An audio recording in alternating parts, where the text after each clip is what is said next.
What's your favorite academic or scholarly book to read in bed for pleasure?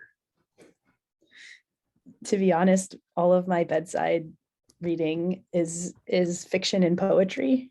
But I was thinking about this in terms of what scholarly books have made it to the bedside table and have made it into the bed with me.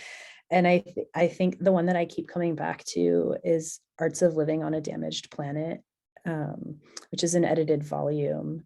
And I love that book. I cite it throughout my book. I cite it all the time. I read it and I reread it all the time. And I think it's the one scholarly book that I actually have found just as nice, like pleasurable nighttime reading.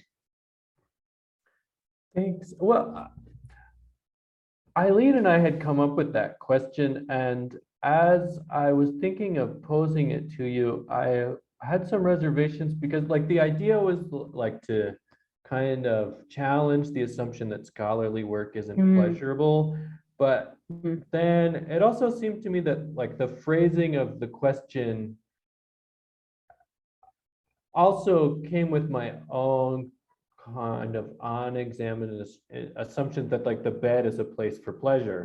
And like the normative assumption, like scholarly books don't go in the bedroom, but then like my cis gay assumption that like the bedroom is the place for pleasure. Yeah. And so I'm not sure that I want to stand by this question I don't know.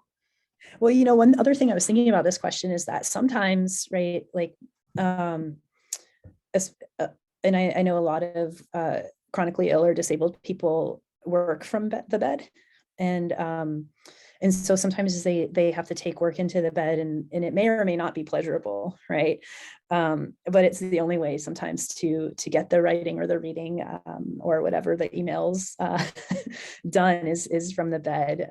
So yeah, I think that's also another complication of the idea that the bed is always a place of pleasure,